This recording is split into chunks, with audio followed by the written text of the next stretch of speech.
Good morning friend. देखिए कक्षा 9 विषय हिंदी अर्धवार्षिक परीक्षा 2022-23 सेट ए। कुल प्रश्न फ्रेंड्स 23 है, समय 3 घंटा है, पृष्ठ संख्या 8 पूर्णांक 75। फ्रेंड्स एकदम ओरिजिनल प्रश्न पत्र देख लीजिए। आपका अर्धवार्षिक परीक्षा जो कि अभी आगामी जनवरी में होने वाला है, तो उसका प्रश्न पत्र ये अवेलेबल है फ्रेंड्स। आप बिना स्किप किए पूरा वीडियो देखना, और चैनल पर पहली बार आया तो प्लीज़ चैनल को सब्सक्राइब जरूर कर देना। देख लीजिए यहाँ पर हम पूरे सवालों का अभी हल देखेंगे। ये पूरे सवाल यहाँ पर आ चुके हैं, अवेलेबल हो चुके हैं आपके अर्धवार्षिक परीक्षा के। या आपके अर्धवार्षिक परीक्षा में कैसा प्रश्न पत्र रहने वाला है, कौन कौन से सवाल आने वाले हैं, तो देखते हैं विस्तार से सभी प्रश्नों के हल। तो प्रश्न क्रमांक 1 क्या लिखा हुआ है कि सही विकल्प चुनकर लिखिए। ठीक है, पहला क्वेश्चन है इसमें, आज भी उन्हें सम्मान से याद किया जाता है। इसका क्या उत्तर होगा? सामना, पूजना, आदर, सहारा। तो फ्रेंड्स यहाँ सम्मान है, सम्मान का मतलब हो जाएगा आदर। ठीक है, ऑप्शन नंबर स। फिर है कबीर कर्मकांड के विरोधी थे, अनुयायी थे, प्रेमी थे, उदासीन थे। तो यह आ जाएगा विरोधी थे। चौपाई छंद में प्रत्येक चरण में मात्राएं होती है, तो ये 16-16 मात्राएं होती है। फिर वर्गों के सार्थक योग को खालिस्तान कहते हैं। निपात शब्द, प्रत्यय, वाक्य या शब्द। तो वर्गों के सार्थक योग को शब्द कहते हैं। ठीक है, फिर अगला है ऋषि मुनियों के गुण पहुँच गए। तो ऋषि मुनियों के गुण पहुँच गए थे। गौ में, बैल में, घोड़े में, बंदर में। इसका उत्तर हो जाएगा बैलों में। लेखिका के अनुसार मेरे नाना पक्के माने जाते थे। साहब, अंग्रेज, वैद्य, शायर। प्रश्न तो ये माने जाते थे साहब। ठीक है, इसके बाद देख लीजिए प्रश्न क्रमांक 2, रिक्त स्थानों में सही शब्द चुनकर लिखिए। नंबर 1, छत चढ़ने के लिए खालिस्तान चाहिए। जीना या जीना, तो ये जीना आ जाएगा। फिर है रसखान चाहते हैं कि मैं पत्थर बनूं तो खालिस्तान पर्वत का ही बनूं। तो ये आ जाएगा गोवर्धन पर्वत का। फिर है वाक्य के खालिस्तान भेद होते हैं। तो यहाँ आ जाएगा फ्रेंड्स 3 भेद होते हैं वाक्य के। फिर है जो पढ़ा लिखा ना हो उसे खालिस्तान कहते हैं। यहाँ उत्तर हो जाएगा अनपढ़ कहते हैं। लेखक के अनुसार टोपी खालिस्तान का प्रतीक है। सम्मानीय व्यक्ति का, उदार व्यक्ति का। उत्तर हो जाएगा सम्मानीय व्यक्ति। फिर है जो अधिक बोलता हो उसे खालिस्तान कहते हैं। बड़बोलाया वाचाल, तो होगा वाचाल। फिर है दुष्ट व्यक्तियों के साथ साथ आदर्श खालिस्तान भी होते हैं। तो ये प्रणेता होते हैं। ठीक है, इसके बाद देखते हैं प्रश्न क्रमांक 3, सही जोड़ी। यदि वीडियो पसंद आ रहा हो तो प्लीज़ इसे लाइक कर ले, चैनल को सब्सक्राइब करें और अपने दोस्तों को भी ज़रूर शेयर कर दें। फिर है सही जोड़ी बनाकर लिखिए। प्रश्न क्रमांक 3, सही जोड़ी। कैदी और कोकिला, यह आ जाएगा माखनलाल चतुर्वेदी। ठीक है, फिर है पीपर पात सरिस मंडोला यमक अलंकार। 2 बैलों की कथा, यह है मुंशी प्रेमचंद। प्रेमचंद के फटे जूते, हरिशंकर प्रसाई।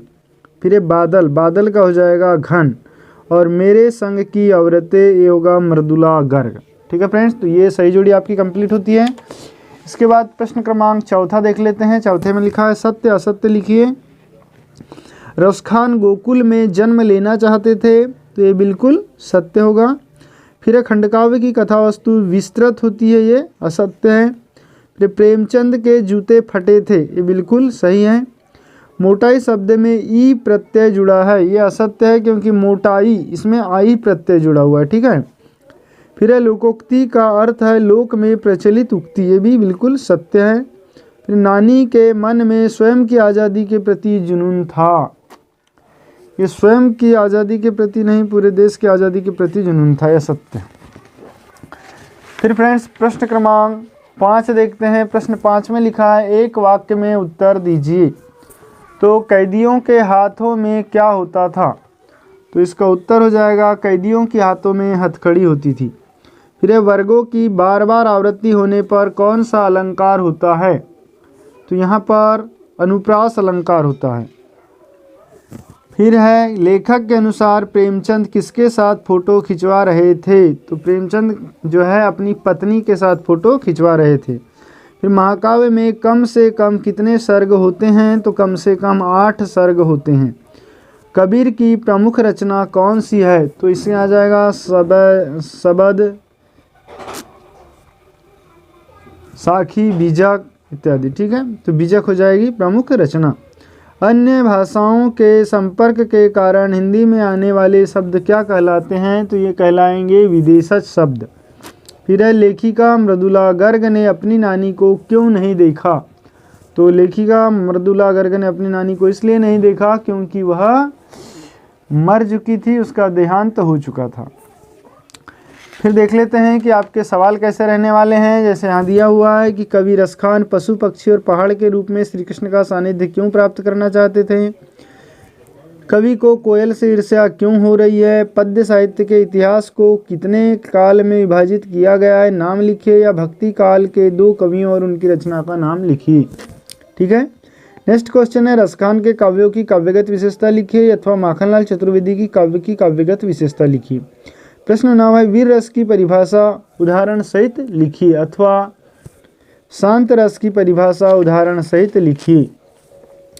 तत्सम और तद्भव शब्द लिखिए। चंद्र, सपना, साख, स्वप्न, हस्त अथवा मूल शब्दों के लिए शब्दांश जोड़कर बनाइए। जैसे सम्मान, धनित, तो ये हो जाएगा सम्मानित।